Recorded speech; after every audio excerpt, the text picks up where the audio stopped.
የኢትዮጵያ አርሶ አደሮች በዓለም ላይ የመጣው ፈተና ከባድ ቢሆንም ፈጣሪ በሰጠን ዝናብ በርትተን ከሰራን ቢያንስ 2 ሚሊዮን ሄክታር መሬት ቢያንስ ነው በበልግ ማረስ ከቻል ከዚያ የምናገኘው ለምሳሌ የስንዴን ብቻ ብንወስድ በርካታ አዝርዕት ሊዘራ ይችላል።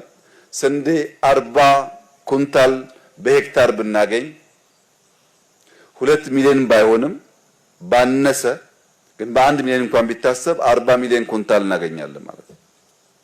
የበልግን እድል ያበላሸ ክረምትም ያመልጠዋል። እዚህ ቦታ ላይ የነበረው ችግር እንደዚሁ ነው።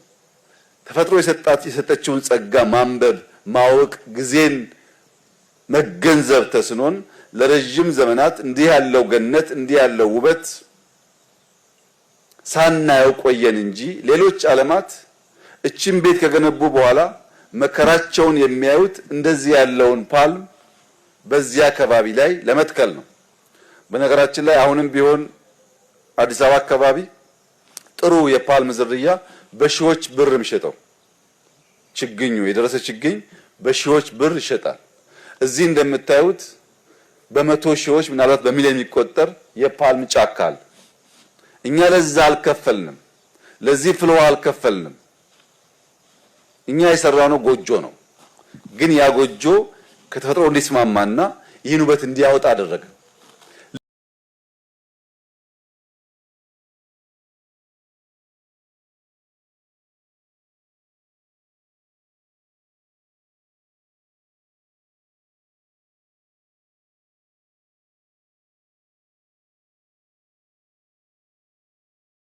ዘንድሮ በልግን በበቂ ሁኔታ ኢትዮጵያ ውስጥ ማረስ ማሳረስ በመካከለኛው ምስራቅ የተፈጠረው ችግር ለኛ ብቻ ሳይሆን ለሚቸገሩ ሰዎች ለመድረስም ጭምር ትልቅ እድል ስለሚሰጥ ሳንዘናጋ ልክ በዚህ ቦታ ላይ ያልታየን አይተን መልካም ነገር እንዳስቀመጥን የበልግንም ዝናብ በዚያው ልክ መጠቀም ያስፈልጋል። ይህን ካደረግን የምናስበውን ብልጽግና ለማረጋገጥ በእጅጉ የሚያግዝ ይሆናል።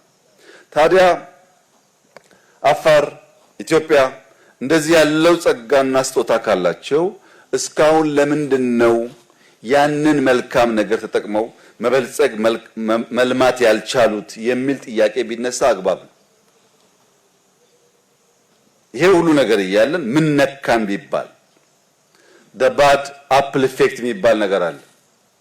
በአንድ ኩንታል ውስጥ ያሉ ጤነኛ አፕሎች መካከል አንድ የተበላሸ በሽተኛ አፕል ቀላቅለን ብናስቀምጥ እነዚያን ጤነኞች አፕሎች የማበላሸት አቅም አለ።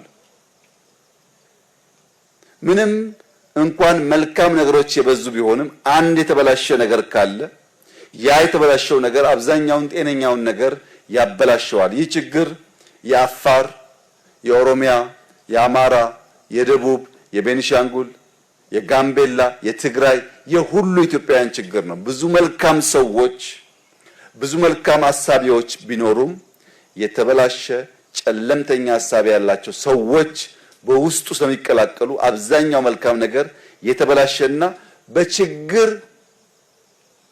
ችግርን በማውራት በችግር ውስጥ በመኖር ችግርን በመተንተን ዘመን የሚታለፍ መስሎት ያስባል። በችግርን በመተንተን የሚታለፍ ዘመን የለም።